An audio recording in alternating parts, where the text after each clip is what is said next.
Ошол жерде эл дагы уксун.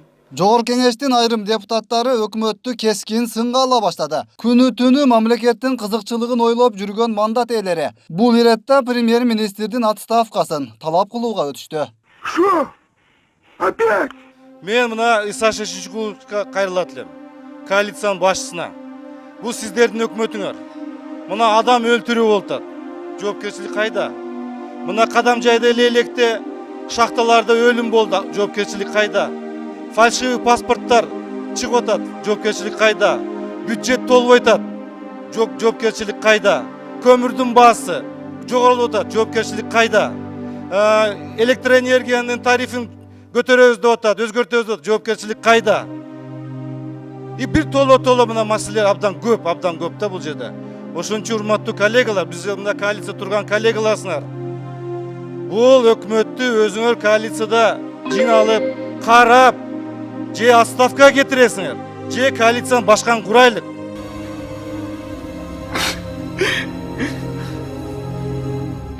Бул жерде эми догма жок да, бул жерде биз шайладык деп аларды өлгөнчө мындай тиреп турабыз, колдоп турабыз деп иштебесе, биз да баа беребиз.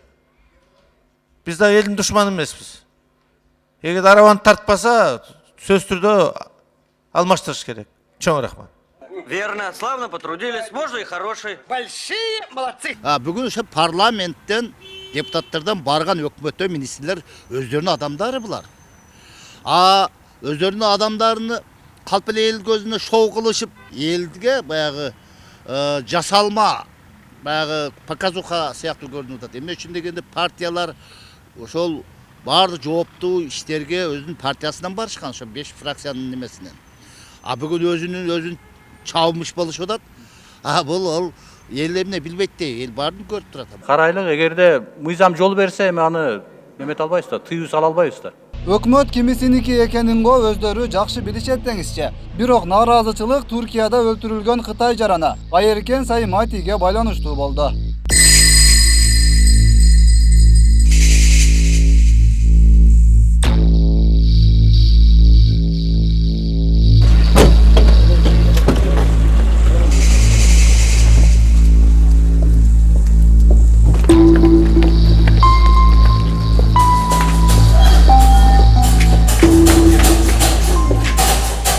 Талкан жутуп алгансы премьер-министр унчукпайт. Мына Мадина базарындагы бизнесменди алып барып өлтүрүштү. Аэропорттон дагы бир бизнесмен алектенген адамдын сөөгү табылды багажникте. Кечөө жакында стратегиялык мамлекеттик ишкананын жетекчисин сабап кетишти.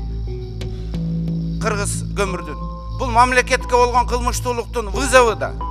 Анан эми ошондой болуп атса, баарыбыз көрмөксөн болуп отуруп алалы. Кечөө Турцияда Кыргызстандын казынасына 5 миллиард сом салык төлөбөй издөөдө жүргөн Сайматинин өлтүрүштү. Аны өлтүргөн адамдар Кыргызстандын паспорту менен чыгып атат. Сайматинин тээп жүргөн машинеси дипломатиялык номеру менен чыгып атат. Эми ошону да көрмөксөн болуп унчукпай отура беришибиз керекпи?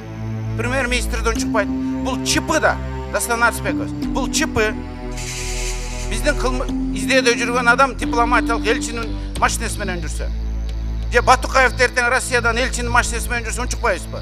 Бул чипы да алып келип териштирели да. Кечен биз билген эмеспиз, бул розыскта жүрөбү. Кече эле биз билип калдык. Эркин Сопоков боюнча кече эле билдик, нарушение бар турбайбы? Эмнеге президентке айткан жок мурун? МИД.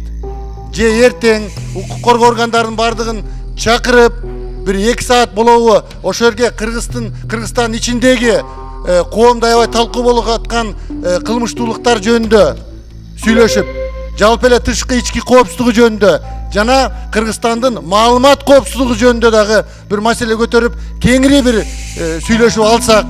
Ошол убакта министрлер убадасын берген. Ушул мыйзамды кабыл алса, ОПГны биз талкалайбыз деп. ОПГ менен күрөшүү жөнүндө мыйзам кабыл алынган.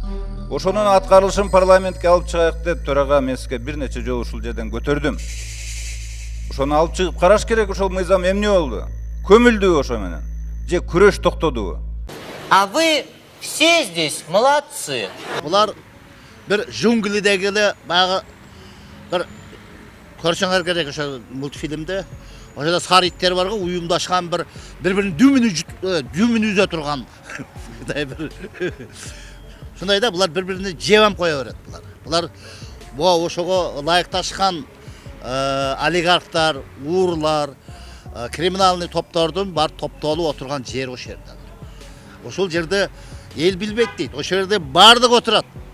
Бүгүнкү коррупциянын өнүгүп, ошол сатып алуу, сатып берүү, кресло сатып алуу деген неменин негизинде азыр ушул бүгүнкү бийликтин кадр маселесinin аксагандыгы, экономиканын аксагандыгы. Ички иштер министри болсо кыскача гана жооп берүү менен чектелди. Төрага Дастан Жумабеков болсо баяндамачыга суроо берилбешин кайра кайталоого мажбур болду. Суроолор болбойт, азыр маалымат эле айтылат.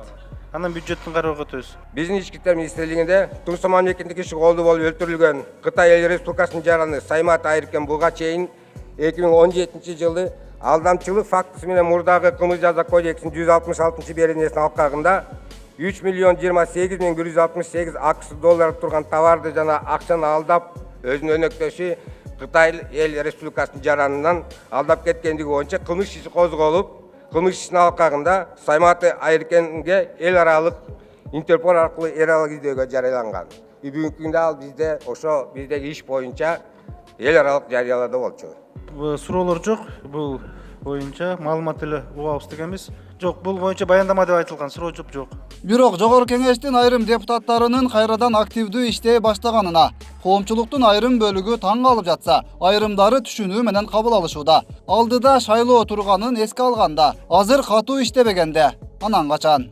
Бул шайлоонун жакындашы менен түшүндүрүлөт деп мен түшүнөм. Парламенттин мөөнөтү бүтүп атат. Жакында кайрадан парламенттик шайлоо болот. Ошондо мына биз иштебеген адамдарды сын пикир айта алганбыз. Биз иштедик. Андай жумуштарды жасадык деген тизмеленген жумуштардын катарына кошуш үчүн кылып аткан жумуш деп түшүнөм. Мындай пикирлер жөн эле жерден чыгып жаткан жай жок. Парламент депутаттары ушул жыл эле Мухаммедкалый Абылгазиевдин өкмөтү толугу менен кетиши керек деп чыгышкан болчу. Бирок Ажоонун жогорку кеңештин трибунасынан жасаган кайрылуусу өкмөттүн кетиши тууралуу сөздөрдүн баарын толук бойдон жокко чыгарганы белгилүү. Эми өкмөт, урматтуу депутаттар, өкмөт бизнеске шарт түзүүдө жана башка тармактарда агылыктуу иштерди жасай алды. Бул кыска мөөнөттө жасады. Мына 2018 жылдын жыйынтыгы дагы мага берген маалыматтар боюнча жаман эмес. Мен ишенем, өкмөт жакында парламент отчет берет, ошону ийгиликтүү өткөзөт деп. Булар өзүнүн жүгөнүн алдырып берген.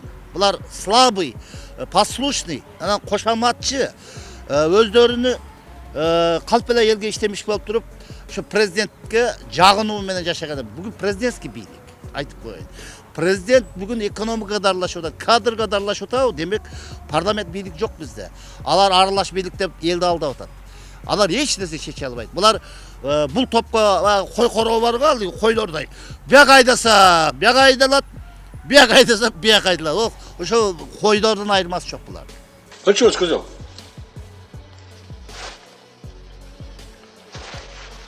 Доброе утро. Скоро опять этих баранов будем выбирать дейт. Ачык эле телефон менен жазып атышат. Биздин парламентте отургандар, чет өлкөдө барып кулгандык кылып түрмөдө отургандар бар. Вот ошолордун кесепетинен жамандын баягы жакшынын шарапаты, жамандын касапаты деп, ошол жамандардын касапатынан биздин өлкө жаманаттуу болуп атат. Премьер-министр болсо, Кыргызстандын экономикасы кумтөр экенин кошпогондо, 2018 жылы 103,5% түзгөнүн, же болбосо мурдагы жылга салыштырмалуу 5,1%га өсүү болгонун билдирүүдө. Жогоруда айтылгандардын негизинде Кыргыз Республикасынын 2018 жыл үчүн республикалык бюджеттин аткарылышы жөнүндө отчетту бекитүү тууралуу Кыргыз Республикасынын мыйзамынын долбоорун бекитип бересиздер деп ишенебиз жана суранабыз. Эч нерсе өзгөргөн жок, реформа деле болгон жок. Толку ушу элди эптеп удургутуп, ушу сурагыны эптеп, министрлер сурагыны бүтүрүш, айыл өкмөттөр 4 жылды сурагыны бүтүрүш, депутаттар өзүнүн сурагыны бүтүрүш, эптеп, элди алдап, мүнкүрөтүп отуруп, ошонун эсебинен 3кө бөлүнүп калдык да. Жогорку бийлик өзү менен өзү, жергиликтүү бийлик өзү менен өзү, карапайым эл өзү менен. Өткүрбек Рахманов, Эркин Салиев, Регион. Азыр экинчи микрофон.